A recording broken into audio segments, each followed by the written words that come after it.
रात थी पूर्णिमा की। आसमान में चांद अपनी पूरी चमक के साथ मुस्कुरा रहा था। तालाब के किनारे आंगन में खीर के कटोरे रखे थे और हवा में फैली थी दूध और इलायची की मिठास। हर कोई पूछ रहा था, को जागरती? कौन जाग रहा है? यही प्रश्न, यही परंपरा, यही रहस्य है कोजागिरी पूर्णिमा का सार। पौराणिक महत्व। पौराणिक ग्रंथों के अनुसार आश्विन मास की पूर्णिमा तिथि को देवी महालक्ष्मी पृथ्वी पर उतरती हैं। वो रात्रि को विचरण करती हैं और पूछती हैं, को जागरती? अर्थात कौन जाग रहा है? जो साधक, भक्त या गृहस्थ उस रात जागरण कर देवी का ध्यान करते हैं, लक्ष्मी जी उनसे प्रसन्न होकर धन, आरोग्य और सुख का वरदान देती हैं। कुछ पुराणों में ये भी वर्णन है कि इस दिन चंद्रमा अमृत बरसाता है और जो व्यक्ति उस अमृत समान चांदनी में स्नान या ध्यान करता है, उसके तन और मन की अशुद्धियां मिट जाती हैं। देवी लक्ष्मी और चंद्रमा का संबंध। लक्ष्मी का एक नाम है चंद्रलोकवासिनी, जो चंद्रमा में वास करती हैं। वैदिक दृष्टि से चंद्रमा समृद्धि, सौंदर्य और मन का प्रतीक है।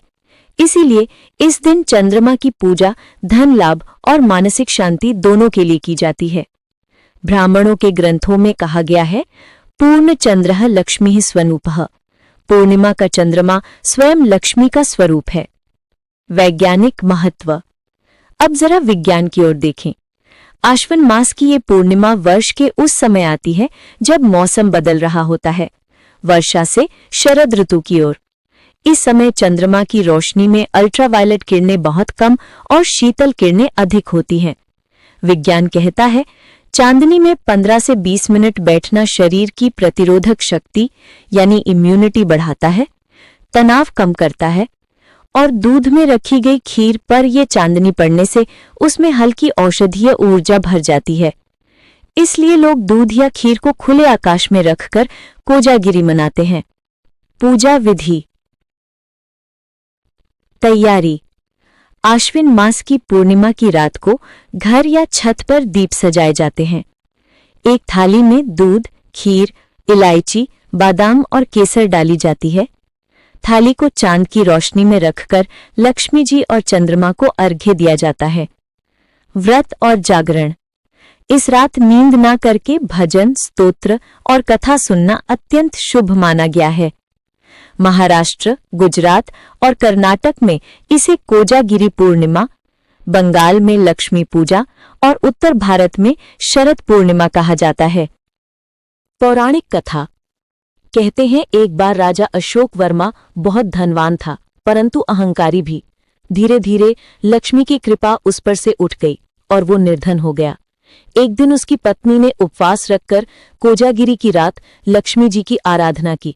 मध्यरात्रि में देवी प्रकट हुई और बोली, हे देवी, तू जाग रही है, क्या चाहती है? स्त्री ने कहा, मां, मेरे घर से सुख और समृद्धि चली गई है, कृपा करो। देवी ने कहा, तूने श्रद्धा से जागरण किया, हेंस धन तेरा लौटेगा। अगले ही दिन राजा के घर अचानक व्यापार का लाभ हुआ, संपत्ति लौटी और उनका जीवन बदल गया। तब से ये प्रथा चली कि जो कोजागिरी की रात जागता है, उस पर लक्ष्मी की कृपा जागती है। ध्यान और आध्यात्मिक महत्ता। इस रात मन और चंद्रमा दोनों पूर्ण होते हैं। यदि व्यक्ति ध्यान करता है तो उसे आत्मिक शांति, रचनात्मकता और स्पष्टता मिलती है। योगशास्त्र कहता है कि पूर्णिमा की रात मस्तिष्क में स्रावित हार्मोन्स सबसे संतुलित होते हैं। इसलिए ये रात साधना, ध्यान और सकारात्मक संकल्पों के लिए आदर्श मानी जाती है। क्षेत्रीय परंपराएं। महाराष्ट्र में लोग आंगन या छत पर दूध पीकर परिवार के साथ जागरण करते हैं। गुजरात में गरबा और भजन आयोजित होते हैं। बंगाल में लक्ष्मी पूजा, उत्तर भारत में खीर का प्रसाद और दक्षिण भारत में चंद्र दर्शन की परंपरा होती है। कहीं इसे रात्रि का अमृत स्नान तो कहीं देवी आगमन पर्व कहा जाता है। कोजागिरी पूर्णिमा सिर्फ एक त्योहार नहीं, ये हमें याद दिलाती है कि अंधेरी रातों में भी जब हम जागते हैं तो ब्रह्मांड हमें अमृत देता है।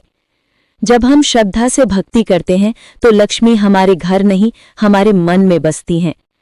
इस पूर्णिमा पर एक पल ठहरिए, चांद की ओर देखिए और पूछिए स्वयं से, क्या मैं जाग रहा हूं? क्या मेरे भीतर की श्रद्धा जीवित है? डिस्क्लेमर: ये वीडियो पौराणिक ग्रंथों, वैज्ञानिक अनुसंधान और लोक परंपराओं पर आधारित है। दृश्य और वॉइस ओवर AI द्वारा निर्मित हैं। इसका उद्देश्य भारतीय संस्कृति, विज्ञान और आध्यात्म का जागरण है।